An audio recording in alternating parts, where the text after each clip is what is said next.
Hey everyone, Josie here, and you're listening and watching the YogaLocal podcast. This is just our little platform, a little bit of extra added juice after class. Yoga is such an amazing practice, and it's about expanding what we do in class and accelerating our progress. I'm all about finding the why, giving your practice real purpose, and getting you on that path as efficiently and sustainably and as effectively as possible. So that's my intention, and our goal this month, our theme this month is very much a place that's close to home for me, because it's all about the why, it's about the finding meaning. And I wanted to talk to you today a little bit about talking about yoga as power, and that is its meaning, right? It's a word that we might shy away from. Power can be associated with corruption, taking control over other people. It's got kind of yucky undertones to it. But I want you to kind of like putting that to one side, just recognize that power is our fuel to excel, and power is going to be what helps us grow and ascend on our journey towards self-realization, to understanding who we are, to growing our potential, to moving into a space of more awareness, and fulfilling our role as who we are and why we were put on this planet. So yoga is power. We need power. We need power to excel, and the yogis knew this, right? So this is why a lot of the texts are encrypted, codified. This is why we need a tradition. We need to hook into a lineage. We need to find teachers that are trained in these deeper teachings, and can pass them on from a place of heart, from a place of soul, and in the way that the tradition meant them to be taught, with heart, with soul, with passion. I feel like that's my path. That's how I want to run this studio. It's how I want to teach, and it's important for me to bring that meaning into class and allow you to find that meaning too. As soon as we bring meaning into anything, it just gives that rubber on the road. It gives us the traction to kind of like, this is why I'm here, this is why I'm doing this. It makes things less vague, more clear, more clarity, more stability, all that stuff. So I don't want you to shy away from this concept that yoga is power, but also recognizing, I go off on tangents all the time, recognizing that yes, power can corrupt, and the yogis knew this, which is why they codified a lot of these teachings. So what do we need to ensure that the power that we are building and we are growing is used for higher purposes, for good, not for destruction, not for all those things that we don't want to be associated with? Well, it's all about mind. We've got to get our mind in order before we start wielding our power. And this is why Hatha Yoga is structured in the way it is. It's the stage 1 practice, is our moon practice. Moon, by the way, is code for mind. Stabilizing the mind, soothing the mind, calming the mind, bringing it to a place of readiness to receive, to become powerful. We need to have, first of all, mastered our mind and not be operating from conditioned, outdated thinking, programming, things that are restricting us, moving us away from our potential. It's about getting the mind pristine. There's also a lot of work physically, right, on the body. We need to get the body pure and strong. That's why a lot of the time you'll be so primarily focused on the physical, because the physical body is the vehicle, it's the vessel, and it needs to be strong. and it needs to be able to hold postures in ways that we can find this mental clarity and ease. So the physical side is important, but we are moving into more subtle practices that make take us deeper and claim our power more and more. So the mind, it needs to start to hold itself in integrity as we start to practice, and from that space we can witness. From that space we get to make those clear choices, and if they're aligned to source, then they're going to be spontaneously right choices, the good stuff. We're not going to start like second guessing ourselves and reaching for things that are unhelpful, don't serve us, keep us contained and in outdated modes of thinking, being and doing. So asana, posture practice, is about bringing the mind into integrity. Covered this in previous podcasts. It's the way to master asana according to Patanjali, the author of the Yoga Sutra. That's asana. And then when we're established in asana, we can move into pranayama, which is mastering the breath. Prana being this essential life force that guides every activity, everything in life is guided by these pranic forces. And practice works with all of the energy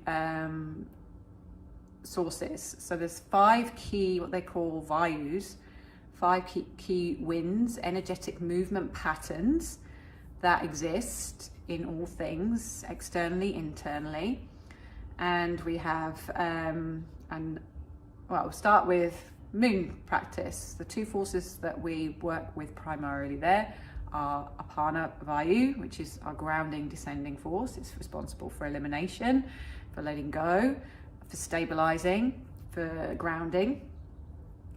Samana Vayu is the energy that is located within the navel area. It's a circulating energy which is responsible for assimilating and balancing and equalizing, and so it's no mystery that why this is located in the area of the navel center, because it's, you know, at the seat of our digestive system, which is all about processing, taking nourishment in, eliminating waste out.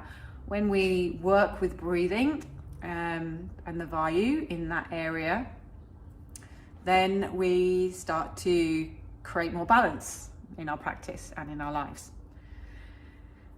They're the primary postures that we work with in our moon practice. Well, the primary Vayus, and then the postures are designed to work with those Vayus, so to cultivate those energies. So it's going to be the prime opportunity for grounding the mind, stabilizing the body, getting still, getting steady. We're using lots of forward folds and lots of twists.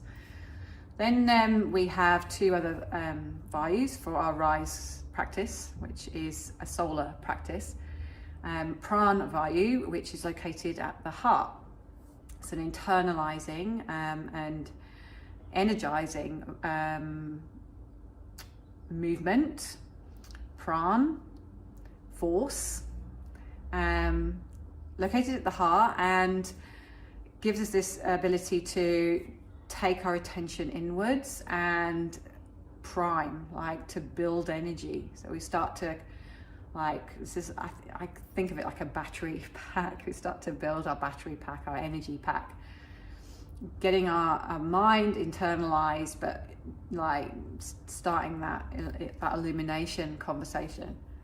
And then Vayanu Vayu, which is our expansive, circulating force. It, I call this one the ready break Vayu because it kind of like, for me, it's like this aura that expands outside of our physical body, but it it traverses all the other values. So it's the interconnecting value. It circulates between the different layers of our energy and can help bring them all together. Access through lateral poses, so side bends and side stretches. Then we move into Udana, which is moving into our energized practice, or also known as fire practice. And this is when we're kind of ready to really like energetically move ourselves up. Ud means to move up. Udana is this upward force. It's also located at the throat, and it's a circulating energy that governs this area around the head and neck, and is responsible for our speech and expression. So it's like we're lifting ourselves up now, taking ourselves up from like a lower sense of self to higher sense of self-expression, and starting to to become who we really are. So these are the 5 values. And all this month, we are going to be really honing in on these values and explaining their meanings and trying to help you claim the power of all these different energies that, as I said, they are as part of nature, and we are part of nature. And when we learn to cultivate, harness these energies, these forces, these life forces, then we can more artfully master our mind, and then mastering our life. So mastering the breath through the posture work, through the values, through these different energetic forces, helps us to then move into these more subtle spaces. And don't forget, yoga is not an external journey. It's not about trying to perform for the external world, right? All the work is internal. We're bringing ourselves into the deeper aspects of ourselves. This is not stuff you're going to be able to Instagram and show off to with your friends, apart from the fact that you're going to start to become this kick-ass kind of rocking through life kind of person who is supremely stable and capable and just artfully moving through life's challenges. That's the power that we're looking for. But no, we're taking it on an internal journey, and the practice of yoga is slowly but surely moving us into that space. It's preparing us pose by pose, posture by posture, breath by breath. It's a way of claiming our internal power in a very stabilizing way, so that we don't become corrupted along the way, so that we don't bring all our past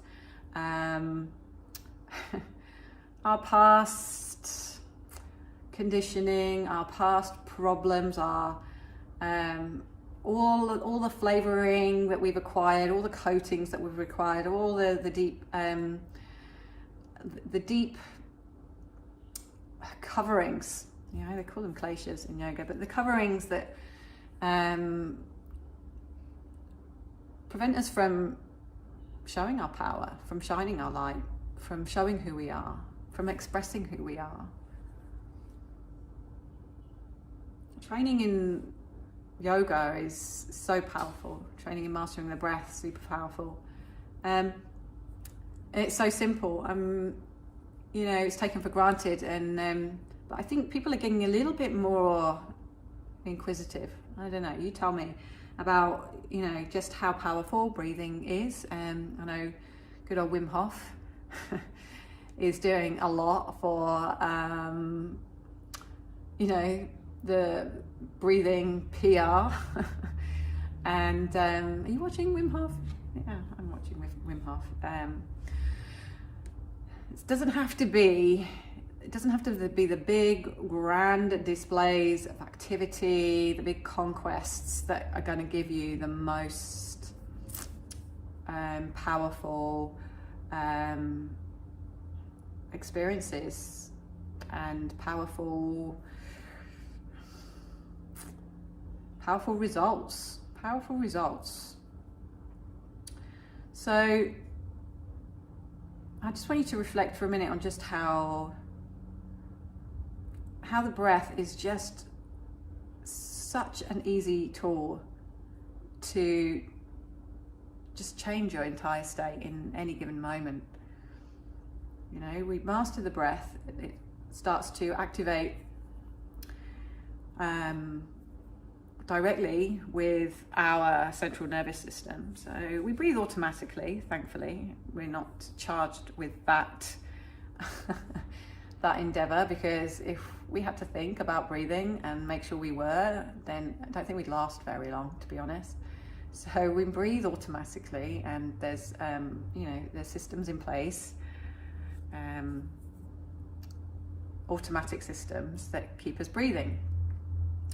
But it is the breath is the only area of the autonomic nervous system that we can take control of. So it's the primary way to start to affect our central nervous system, and as a result, change the way that we're feeling. So just humour me here for a moment, and let's test this out. You know, take a comfortable seat, get yourself grounded, sit bones seated onto a prop or on your seat, and your feet grounded on the floor or the knees below the line of the hip, and just get yourself grounded, heads of shoulders back and down. Obviously, if you're in the car right now or doing anything that means that this would not be make sense, do not do it. But yeah, just get yourself into a comfortable seat, spine long, and take a few conscious breaths. Shut your eyes down and take a few long, slow inhales through the nose and out through the nose. Just after one breath, you can feel so much better. Do another one. Take another breath in. Exhale. Deep letting go. You know, you can set your timer on your iPhone, like make use of that thing that keeps distracting you all day. Use it to distract you into coming back to your breath. Become a better breather. Start to master your energy. Start to master your capacity to hold that mind still. And we start mastering our life. You can add on to this if you wish, and I encourage you to, you know, after this podcast, sit yourself down and do 11 full rounds of breathing, and just subtly changing the technique a little. So we're going to inhale through the nose and then exhale as slow as you can. Slow, slow, slow. Slower than that. Even slower. And imagine you're emptying the breath through the legs and out through the soles of your feet. Make it as long as you can, and then calmly breathe it back in through the nose. And then even slower next time round. Emptying out through the nose, visualizing the breath moving, leaving the body out through the legs and into the feet. And then getting this sense of really slowing down the mind and getting yourself solid and stable. Please do that. Again, humour me, do that for 11 rounds of breath. Maybe take a note of how you were feeling before, and then in the comments, tell me how you felt after. Yoga is power. Master your mind. Master your breath. Master your life. Right? If that's not powerful, I don't know what is. Okay, so if you're interested in exploring more about the values, about working with our breath, which postures help to create different energetic effects, how to claim your power, come and join us in the studio or online, and I'll be delighted to share with you what I know. And yeah, and bye for now, and look forward to seeing you again.